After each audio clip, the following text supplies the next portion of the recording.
You're an atheist. Yes. I could do the same to you, you know. Why?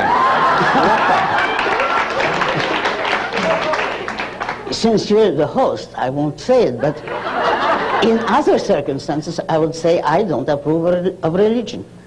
I recognize your right to it, but You don't approve of religion because?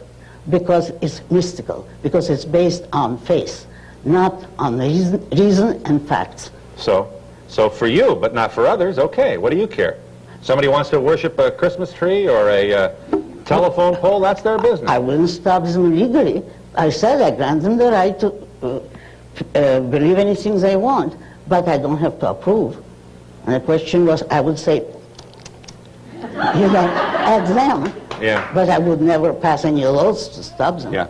You've got to allow that you're not smart enough to know whether or not there's a God. Yes, I am, and everybody here is. Is what? Smart enough. That doesn't take much intelligence. You know why?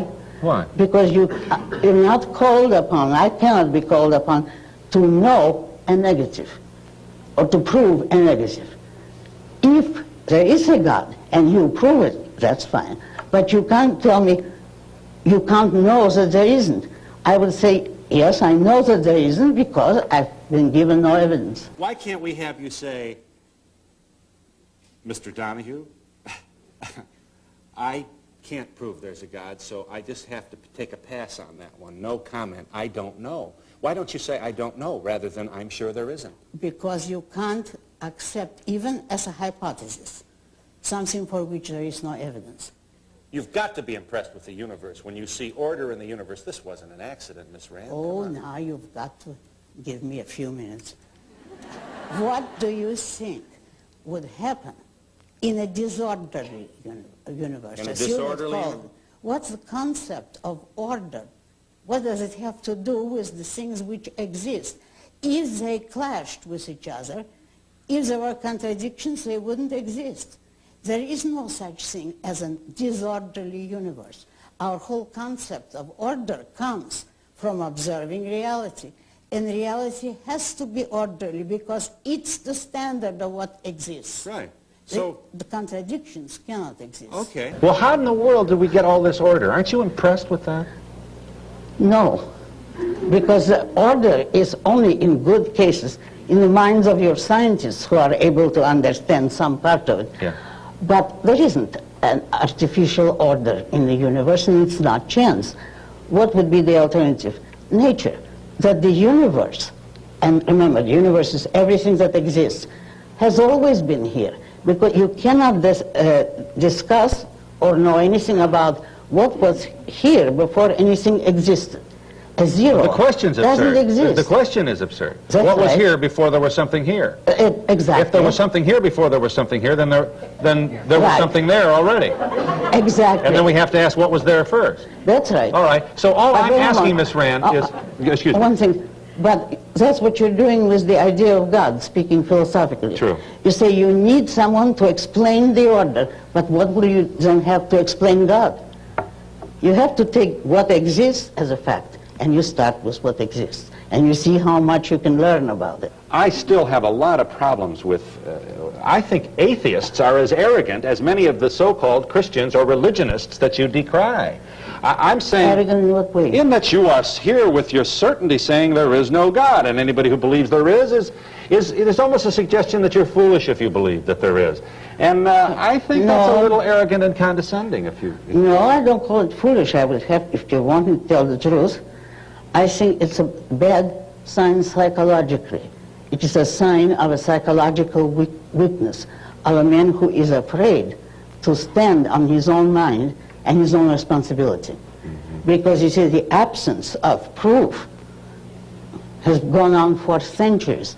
Every argument for the existence of God is incomplete, improper, and has been refuted, and people go on because they want to believe. Well, I regard it as evil to place your emotions, your desire, above the evidence of what your mind knows. Okay. The real issue here, as far as man is concerned, is that when you accept All right. such an important issue as the creation of the universe, Yes. on faith, you're destroying your confidence and the validity of your own mind. It has to be either reason or faith. I am against God for the reason that I don't want to destroy reason. I don't... Give us a chance, all right? We appreciate your zeal, but if you continue that, it's going to make it difficult for the other people to absorb what's going on here. He says, how can I be against God? I'm against those who conceived that idea.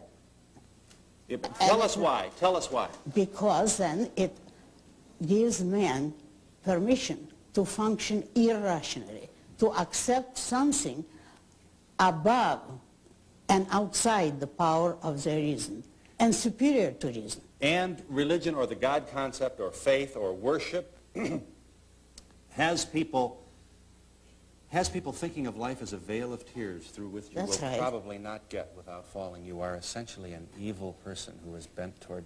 Well, most religions do preach just that. You don't believe that? God, no. Why can't I be a reasonable philosopher walking around wondering what it's all about, struggling, striving, trying to understand, enjoying the quest and the journey, and then in the last little part of my consciousness I say, I know you're there somewhere. I don't understand why you did it this way, but I certainly can't wait to die and find out. Because that... Tell me, I'm not grandstanding. Do you understand that? Are you? I'm not trying to be cute now. I'm honestly trying to understand, and I know that it's easy to step on a person of your controversial view and wave a flag, and I don't want to do that. I know, but I know. do you appreciate the question? Do you understand? Why are those two things not possible? Yes, you said it, I think, unintentionally. You said, so I can't wait to die and find out. That, I am serious, is one of the results of acting on faith. You can't wait to get out of this life. And there, what's wrong with that? Because this life is wonderful, as you said. Because if you look at the universe, it's wonderful. I tend to think of this whole thing as ongoing, that there is an eternity, and that we are going to be a part of that eternity, that we aren't just corpses in graves when we die. But we aren't corpses and graves. We are not there. Don't you understand that when this life is finished, you're not there to say, oh, how terrible that I'm a corpse. No. Well, this is true. It's finished. And what I've always thought was a sentence from some Greek philosopher. I don't unfortunately remember who it was, that I read at 16, and it's affected me all my life. I will not die. It's the world that will end.